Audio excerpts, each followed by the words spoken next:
Hey guys, long time no see. I hope everyone had a great holiday season and a happy new year. Now that we're well into 2025, I figured it's time... Oops. Sorry, Johnny. He's okay, don't worry. Yeah, no, okay, he's fine. Where was I? Anyway, yeah, it's time for another installment of Rebuilding the Trash Kingdom. If you're new here, we've rebuilt some really cool sets so far, like the Yellow Castle. But today, our build is taking a darker turn.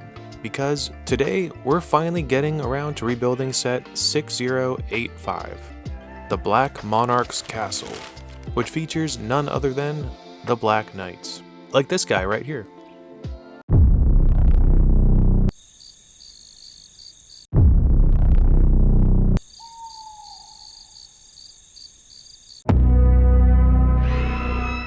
Well, I was hoping they'd get along, but maybe if we give them some time.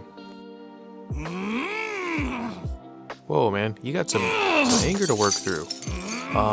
Anyway, stick around because whether you're a fan of medieval builds, classic Lego nostalgia, or just appreciate an amazing castle set, I think this is going to be a really cool video. So, hope you enjoy, and without further ado, let's get to it. As you've seen in my earlier videos, I've already sorted and cleaned most of the pieces for this set, so it was a snap to gather the parts I needed for this build. Unfortunately, as with most of the sets in this haul, I found a few discolored bricks, but thankfully, with a little hydrogen peroxide and some time in the sun, I was able to bring them back to life. After that, I did one last piece count and was ready to build. But before we jump in, let's quickly talk about why this set is such a big deal. Released back in 1988, the Black Monarch's Castle was one of the first sets in LEGO's classic castle sub-theme, the Black Knights. From their first appearance, the Black Knights seemed to have a somewhat sinister aura about them. They were depicted as rivals to almost every other faction in the LEGO Castle world. They went up against Forestmen, Black Falcons, Crusaders, Wolfpack, and even the Dragon Masters in commercials and printed ads. I'm not sure if they really deserve the villain title, but you know what, let's get to building and find out if they do or not. So a few more facts about this set. Although it was called the Black Monarch's Castle in the US, this set was also known as the Black Fortress in the UK. It was originally designed by Niels Milan Pedersen, which I apologize for mispronouncing. It featured a bold black and gray color scheme that, in my opinion, still looks great today. Uh-oh. Looks like the Black Knight finally caught up with our heroes. Maybe he really is a villain. The castle itself is made up of 3 segments. 2 smaller 16 by 16 plates, and 1 larger 32 by 16 base plate, which are all connected by hinge bricks. This design allows the castle to fold open, just like the Yellow Castle. Whew, looks like they got away just in the nick of time. Interestingly, the Black Knight's coat of arms featured a blue wyvern, which only appeared on their shields and buildings, and not on their torsos, like other factions such as the Black Falcons or Lion Knights. Whoa, look out! Oh, he's coming back! Come on guys, get out of there! Between 1988 and 1994, a total of 13 Black Knight sets were actually released. And although this one was the first major castle made for the theme, it was soon overshadowed by the much larger set 6086, known as the Black Knight's Castle. Oh no guys, I think this is it. He finally caught up. Johnny, wake up. Come on. Here it is, the final. What's this?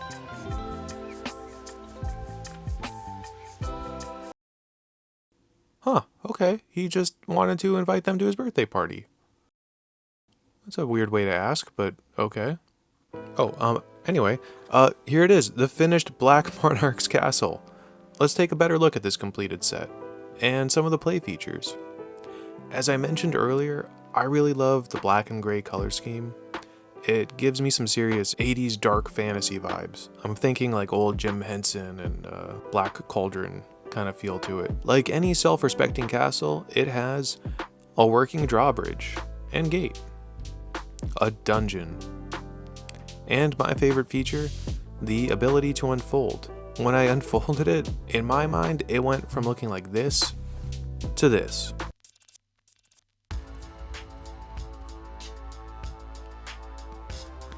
As for the set itself, I wasn't really looking forward to this build at first. I never cared too much about the Black Knights, or honestly even realized they were a distinct faction on their own. I'll say this build did completely change my mind on this set. Compared to the Yellow Castle, this was a major improvement. The building experience was more varied, where the Yellow Castle definitely got repetitive. And I actually really liked the inclusion of these wall panel pieces. As for the minifigures, my favorite has to be this Black Knight. The black and red color scheme just feels really mysterious to me, and I can easily see why he could be a villain or an anti-hero in the Lego Castle world. I'm a little less fond of these other red and blue knights, although I do applaud the series for having a somewhat realistic armor. It's interesting they chose to go with just chainmail and normal armor for them. Oh, check this out. This red and blue version of Horse Parting was actually exclusive to this set when it first released. This set originally retailed for $68.